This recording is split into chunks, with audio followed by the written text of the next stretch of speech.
Mayday Helicopter Stories. Our mission is improve aeronautical safety in order to identify latent failures and effective monitoring of risk mitigation for the prevention of accidents, as well as expanding the knowledge of flight and maintenance personnel by announcing previous events.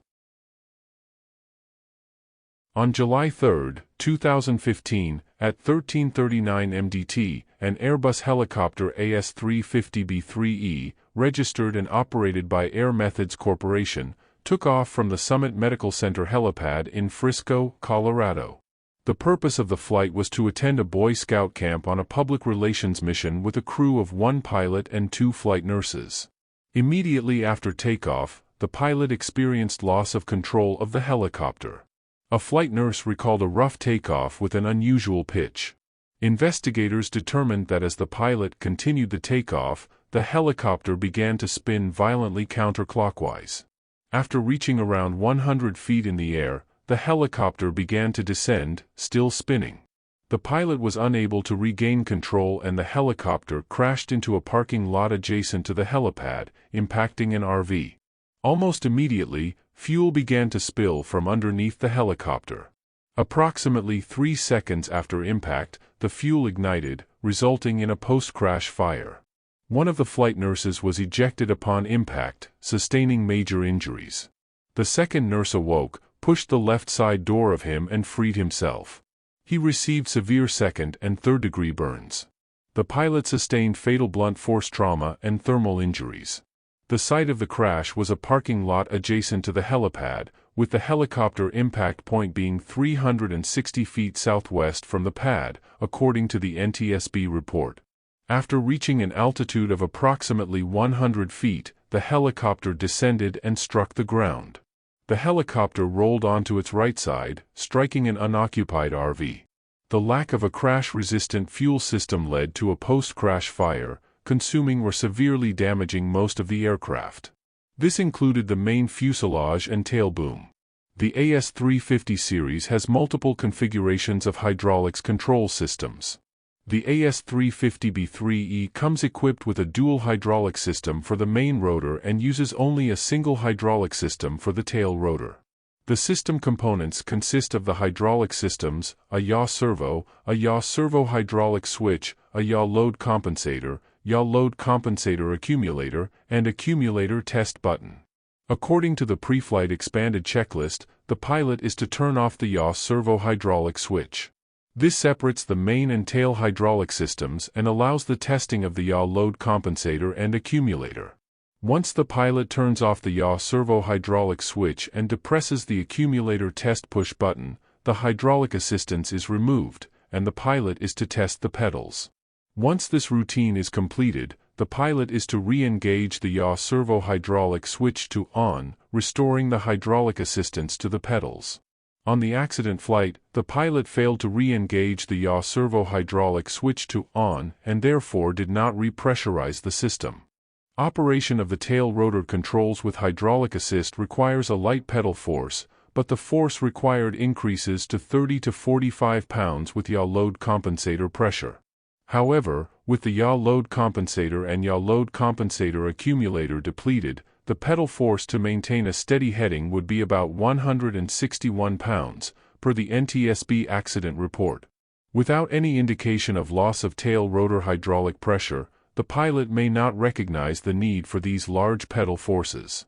Familiarity of differences between AS350 models and lack of visual feedback to the pilot during pre-flight checks, other than just the hydraulic system switch position, can contribute to the likelihood of not engaging hydraulic power to the tail rotor controls if all the steps of the pre-flight checklist are not followed. The accident investigation concluded that the pilot failed to re-engage the yaw servo hydraulic switch after performing the pre-flight hydraulic system check.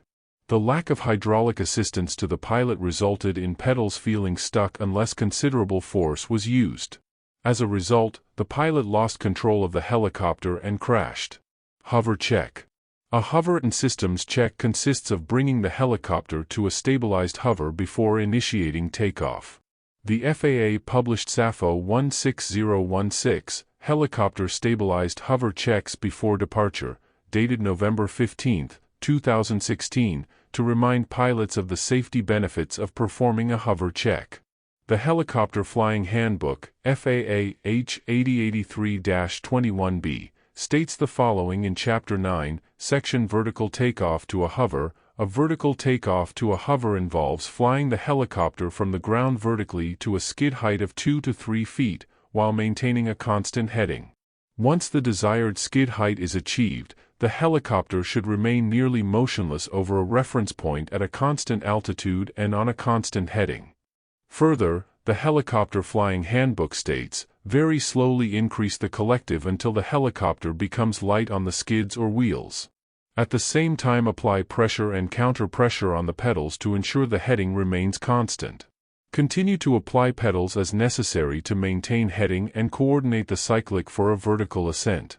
As the helicopter slowly leaves the ground, check for proper attitude control response and helicopter center of gravity. A slow ascent will allow stopping if responses are outside the normal parameters indicating hung or entangled landing gear, center of gravity problems, or control issues. In the accident sequence, prior to liftoff, the pilot performed his pre-flight takeoff checks that included the yaw servo-hydraulic test.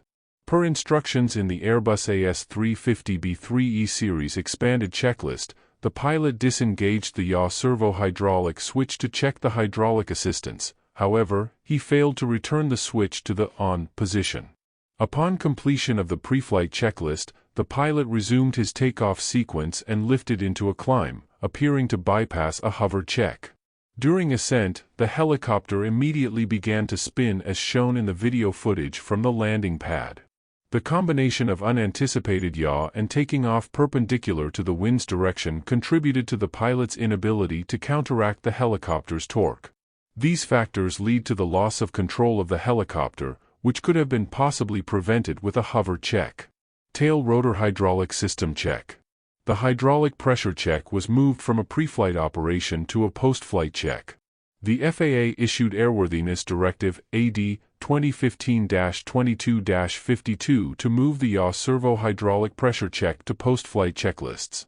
A superseding AD 2015-22-53 was issued with clarifications on October 30, 2015 and finalized December 1, 2015. These were implemented in order to reduce the likelihood of further similar occurrences. Indicator lights integration. On August 21, 2014, Airbus Helicopters issued Safety Information Notice number 2776S-29 to provide information about the pre-flight hydraulic check for AS350B3 helicopters with a dual hydraulic system in response to two similar accidents in Albuquerque, New Mexico and Temple, Texas. In addition, the manufacturer distributed Service Bulletin, SB, No. AS35067.00.64 on February 25, 2015, to add an indicator light to helicopters as a visual aid for pilots to alert them to the switch being in the off position. At the time of the accident, the service bulletin was considered non-mandatory, and the helicopter was not equipped with the indicator light. In response to this accident and the two prior accidents, the FAA issued Airworthiness Directive AD, January 12, 2018 to add the hydraulic switch position indicator light. As a result of this investigation, the NTSB made the following new safety recommendations. To the Federal Aviation Administration. Require that existing Airbus helicopters dual hydraulic AS350 series helicopters be equipped with a visual and an aural alert for the loss of hydraulic boost to the pedal controls, which would result in increased pedal loads. AO 17-8. To Airbus helicopters.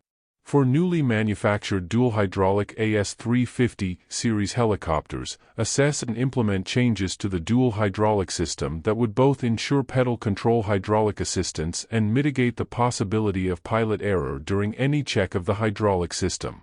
For existing dual hydraulic AS350 series helicopters, assess and implement changes to the dual hydraulic system that would both ensure pedal control hydraulic assistance and mitigate the possibility of pilot error during any check of the hydraulic system.